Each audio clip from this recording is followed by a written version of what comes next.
Udah Pak, udah Pak.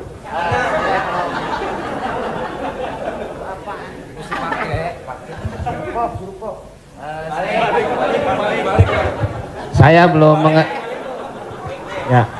Saya belum paham yang tadi Pak Ustadz bilang apa wasaah apa wasi. Oh, lo jangan nyampur. Agama lo beda lo. Wasaah bener. Sambil bercanda apa tadi gitu. Pak Ustadz lupa ya, nanti saya jelasin lagi. Apa tadi? Wasaah kalau nggak salah. Nggak tahu, ujang adanya kali. Ya Pak Ustadz. Ya itu. Wasilah. Bukan. Wasaah apa wasiah? Tentu baik, tentu buruk. Wassalam habis dong. Ya? Sa'ah wa sa'ah. Nah, itu Pak Ustadz. Sa'ah. Jadi ketika itu ucapan hadis Nabi. Ada seorang sahabat, dia datang menemui Nabi. Kenapa ketika kami duduk bersamamu ya Rasulullah di dalam Masjid Nabawi, di majelis ilmu, kami merasa dekat dengan Allah. Kami merasa takut kepada Allah. Tapi ketika kami pulang ke rumah, ketemu dengan anak istri bersenda gurau, kok rasanya beda. Lalu apa kata Nabi? Sa'ah wa sa'ah. Hidup ini ada masanya serius, ada masanya bercanda, ada masanya begini. Lau kuntum kama kuntum la safahatkumul malaikah. Seandainya kamu seperti itu terus, seperti saat berada denganku di hadapanku di masjid, tidak berubah-berubah, turun malaikat bersalaman dengan kamu, kata Nabi SAW. Jadi sahabat itu pun mengalami seperti yang kita alami dan kekhawatiran seperti kekhawatiran kita. Ketika kita duduk dengan Habib, dengan Ustadz di masjid, dengan Kiai, dengan Tuan Guru, terasa begitu full iman. Tapi begitu pulang ke rumah, kok begitu ya? Rasa yang kita rasakan sekarang dirasakan juga sahabat Nabi dulu, dan mereka tanya, kata Nabi nggak salah. Karena hidup ini ada sa'ah wa sa'ah. Sa'ah artinya bahasa Indonesianya saat. Semua ada saatnya, semua ada masanya. Selama tidak kita katakan, kamu kok mabuk kemarin? Semua ada saatnya. Ada saatnya mabuk, ada Allah. Terima kasih Pak Ustadz. Paham ya? Enggak, ya paham dong.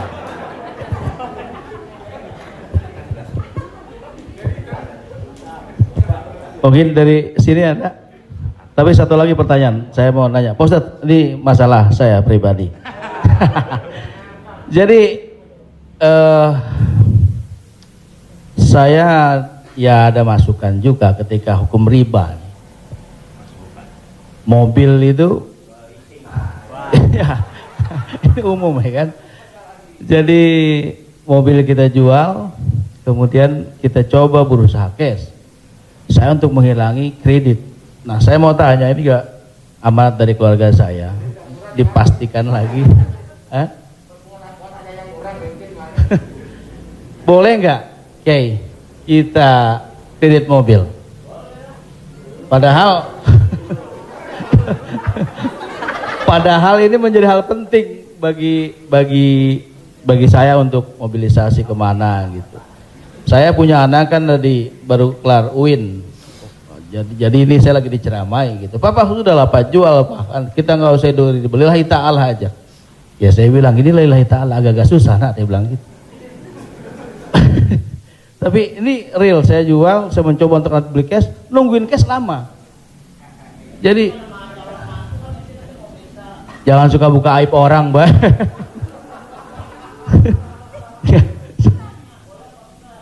Ya, udah tadi ini dulu belum kelar. Jadi boleh nggak saya riba, Kiai? Sorry, boleh nggak kredit mobil itu?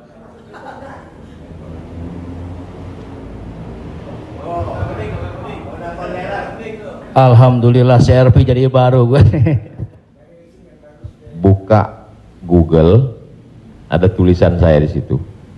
Nanti Bapak, Ibu, Abang, Mas share ke teman-teman. Buka Google, tulis di situ Somad Morocco, SOMADMOROCCO, Somad Morocco, SOMADMOROCCO,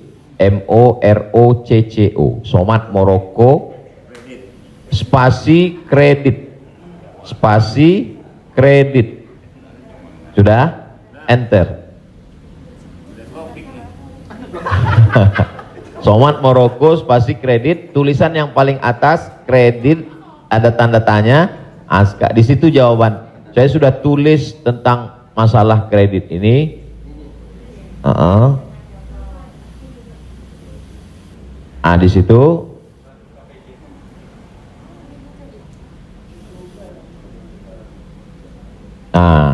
Bisa dibaca. Bisa bahasa Arab, Ustaz. Ada terjemah Mas Komeng, terjemah di bawah. Terjemah di bawahnya. Terjemah di bawah. Majma' Al-Fiqih Islami membolehkan jual beli dengan tempo. Membolehkan jual beli dengan tempo, jangka waktu garis miring kredit pada konferensi ke-6 yang dilaksanakan di Jeddah pada tahun 1990 dalam keputusan tersebut. Jadi jual beli dengan tempo kredit itu boleh. Bawah, ini penjelasannya. Yang bawah langsung bahasa ke jawaban. Jual beli kredit itu tidak ada keberatan di dalamnya, boleh jika waktu dan tambahannya diketahui. Dibayar dalam waktu 2 tahun. Dibayar dalam harga 200 juta, dicicil 1 bulan 15 juta, misal 10 juta, 12 juta. Meskipun harga kredit lebih mahal daripada kontan, karena penjual dan pembeli sama-sama mendapat manfaat. Penjual mendapat manfaat tambahan harga dan pembeli mendapat manfaat tempo jangka waktu. Disebutkan dalam Sahih Al-Bukhari. Apakah di zaman Nabi ada kredit? Ada. Dalam Sahih Bukhari, Sahih Muslim, bahwa barirah itu manusia. Waktu itu masih boleh jual manusia, hamba sahaya. Bahwa barirah dijual oleh tuannya dengan cara kredit selama 9 tahun. 1 tahunnya dibayar 40 dirham.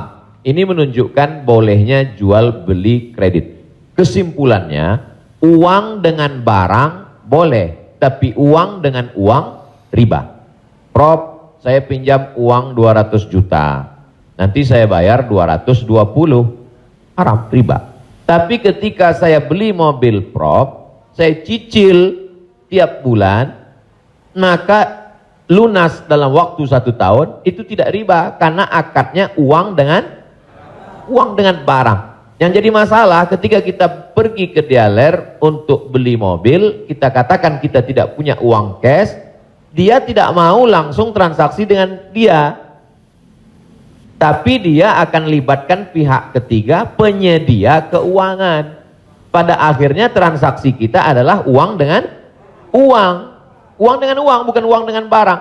Lalu apa solusinya? Pergi ke bank syariah. Kenapa di bank syariah uang dengan barang? Assalamualaikum, waalaikumsalam. Bank syariah, saya mau beli mobil. Terus mau pinjam uang. Kata bank syariah, kami tidak melayani peminjaman uang dengan uang, karena uang dengan uang berbunga haram. Bapak sebetulnya mau beli apa? Mau beli mobil. Kata orang bank syariah, mobilnya kami beli. Bank syariah membeli mobil. Setelah itu bank syariah menjual mobil itu ke kita, maka akadnya kredit sama seperti barirah dibeli pada zaman Nabi, kredit 9 tahun. Jadi akadnya adalah uang dengan barang. Begitu. Allahu a'lam. Ya alhamdulillah. Beli lagi, saya lebih kembali lagi pakai syariah. Selanjutnya siapa yang mau bertanya? Silakan umum sekarang. Bang Dery mau nanya? Oh, yang ibu-ibu aja, ibu-ibu. Pak.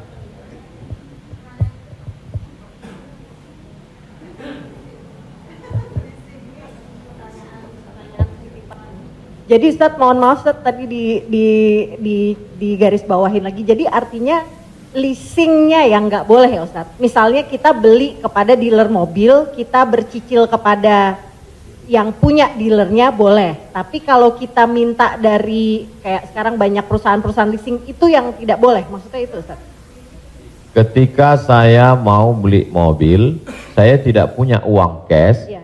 Maka kata si dealer, Ya. kami akan arahkan Bapak ke penyedia keuangan. Ya. Maka sebenarnya saat itu saya membeli mobil itu cash sebenarnya. Karena dealer tidak mau dia barang ini tidak cash. Jadi kemudian yang saya cicil setiap bulan itu adalah bukan mobilnya tapi uangnya. Maka saya terjebak pada Riba. rentenir, riba, bahasa kerennya leasing segala macam. Inilah yang menyebabkan haramnya karena transaksinya adalah uang dengan uang. Lalu solusinya mana Ustadz? Bank syariah. Iya. Karena di bank syariah itu disitulah letak. Jadi orang yang tidak mengerti dia katakan sama aja bank syariah dengan konvensional, bedanya pegawainya pakai jilbab, masuknya assalamualaikum. Enggak. Perbedaan dalam jual beli dalam Islam itu adalah pada akadnya.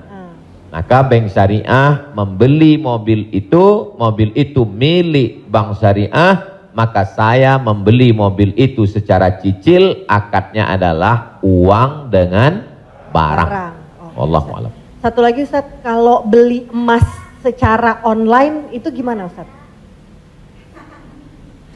Sebagian ulama mengatakan membeli emas secara online tidak langsung dan dicicil riba. Mengapa mereka mengatakan riba? Karena transaksi itu uang dengan uang. Oh, ini enggak uang dengan uang Ustadz. Ini Ustadz uang rupiah. Lalu kemudian yang jual ini kan emas. Di zaman Nabi enggak ada uang kertas.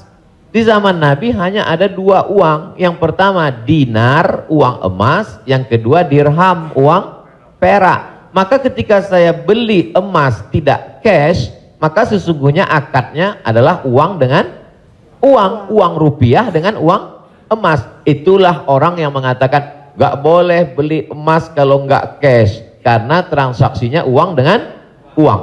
Tapi pendapat kedua mengatakan boleh beli emas kredit tidak cash. Kenapa? Karena zaman sekarang emas sebagai komoditi, emas sebagai barang, emas bukan sebagai uang. Dan fatwa Majelis Ulama, fatwa Ormas Islam kontemporer mengatakan boleh beli emas tidak cash karena emas zaman sekarang bukan uang. Emas sekarang adalah barang. Jadi sama dengan kalau saya beli mobil boleh kredit, maka beli gelang juga boleh karena bukan uang dengan uang. Di situ letak sebab boleh tidak bolehnya. Wallahu a'lam.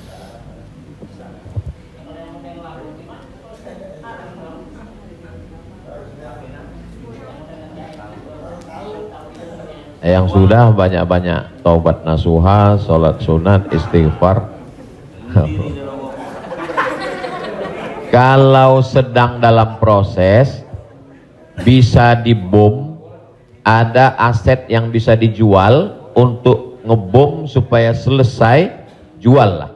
Tapi kalau ini aset pokok tidak boleh jual rumah karena rumah pokok, sama seperti makan. Ini kalau saya jual aset ini saya bom meledak semua Ustadz. Ini Hiroshima Nagasaki hancur semua. Maka nggak boleh.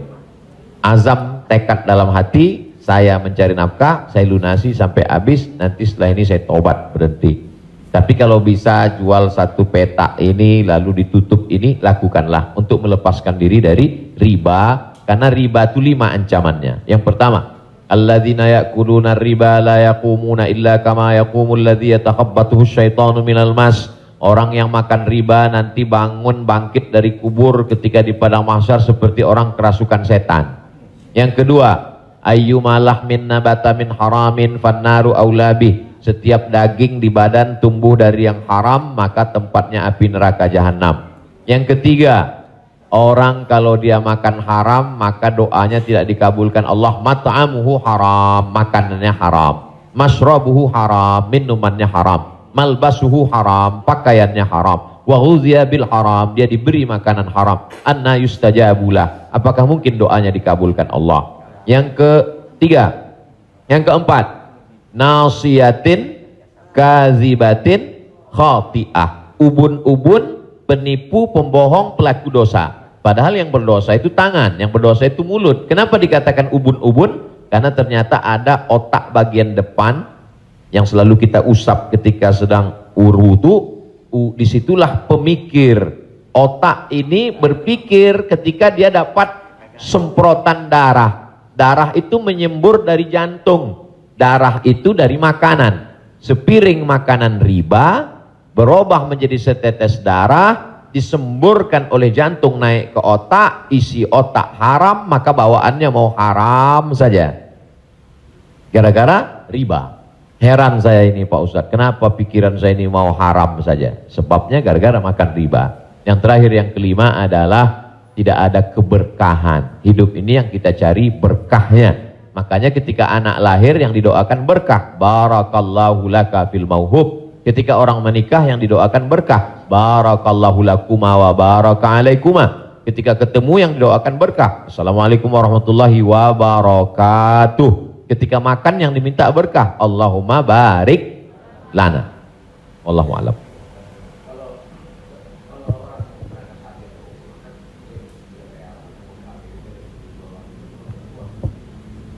Transaksi uang dengan uang boleh dengan syarat yadan biadin, langsung cash.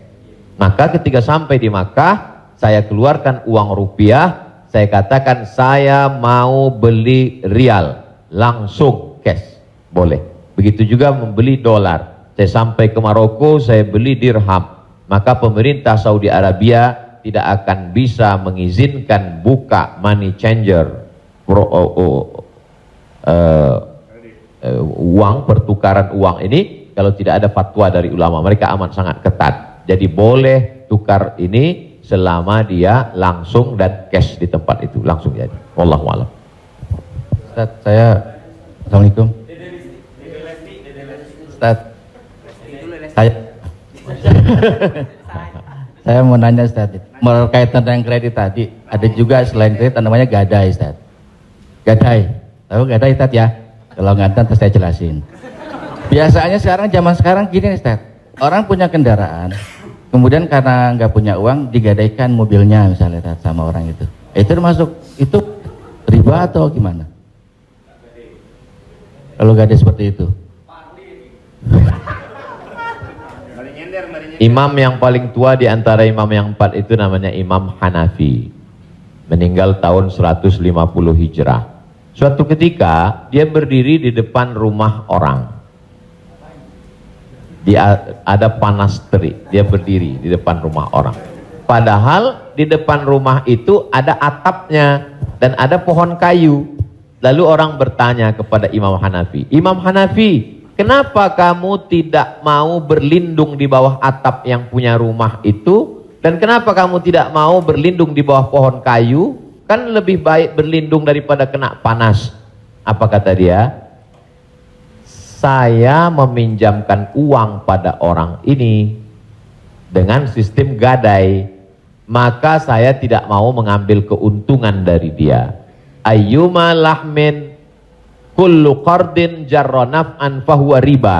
Setiap gadai pinjaman kalau kita ambil manfaat maka itu berarti riba.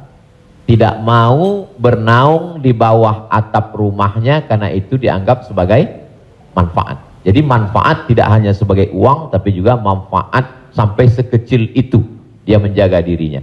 Jadi gadai dalam Islam hukumnya boleh, tapi jangan ambil manfaat dari gadai.